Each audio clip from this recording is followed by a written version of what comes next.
Hello అండి, మళ్ళీ మనం వచ్చేసాం నెక్స్ట్ వీడియోకి. చూడండి, మేము బస్ దిగేసాం. బస్ నుంచి మేము బోటు గురించి వెయిటింగ్ చేస్తున్నాం. బోట్ వచ్చేసింది, బోటుకి వెళ్తున్నాం. ఇదిగోండి మా పాప, చూడండి నేను కూడా ఉన్నా. ఇక చూడండి, చాలా ఎండగా పడుతుందండి. వెళ్తున్నాం అలాగే. చూడండి, చాలామంది ప్యాసింజర్స్ వస్తున్నారు. బస్సులు వస్తున్నాయి, బస్సులు ఎక్కేసింది బస్సు. ఇంకా మా బస్ కూడా ఎక్కేస్తుంది. ఇంకా కార్ కూడా వస్తుంది. కార్లు ఎక్కేసి చాలామంది చూడండి, పిల్లలతో సహా ఫ్యామిలీతో సహా వెళ్తున్నారు. చూడండి, మా పాప చూడండి హాయ్ చెప్తుంది. నేను కూడా ఉన్నానండి. ఎక్కువగా రష్ లేదండి. నేను ప్రతిసారి వచ్చేటప్పుడు చాలా రష్గా ఉంటుందండి.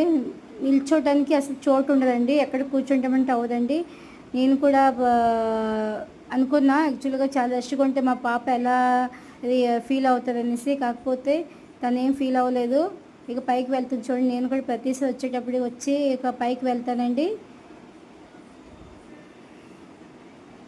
ఎందుకంటే పైకి చాలా బాగా వ్యూ కనిపిస్తుందండి మాకు. చూడండి, వ్యూ చాలా బాగుంది కదూ. చూడండి, ప్యాసింజర్స్ లేరు. మాకు అదృష్టం బాగుందండి. మా పాప అదృష్టం బాగుందండి. లేదంటే నాకు తల తినేస్తుందండి. మమ్మీ ఏంటి మమ్మీ తెచ్చావు ఇక్కడికి నన్ను ఇంత రష్లో అని. ఎండ పెడుతుంది కదండి, అందు గురించి. ఇక్కడ చూడండి, బోట్ నడిపి అతను కూర్చున్నారు. బోట్ నడుపుతారండి ఇక్కడ వాళ్ళ ఇంజన్ అండి. ఇక్కడ మా పాప వెనుకుతుందండి అక్కడ ప్లేస్ అనేసి. ఇక్కడ లాస్ట్కి ప్లేస్ దొరుకుతుందండి, కూర్చుంటారు. చూడండి వ్యూ చూడండి.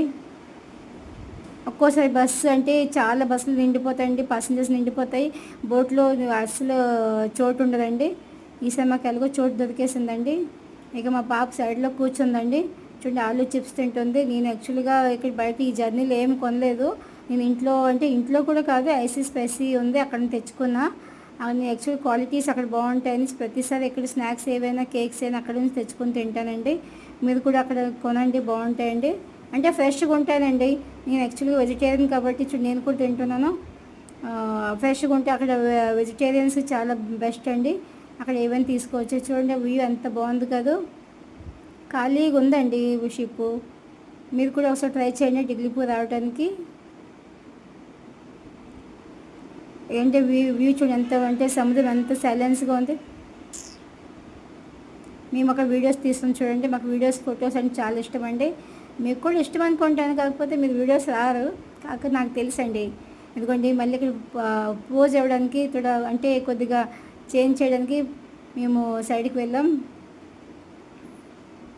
చాలా చూడండి ఎంత ఎండ పడుతుంది. మా పాపని నిల్చుని నేను మళ్ళీ నెక్స్ట్ దాంట్లో అప్లోడ్ చేస్తున్నాను. దీని తర్వాత పార్ట్ చూడండి. నచ్చితే కామెంట్ బాక్స్లో కామెంట్ చేయండి.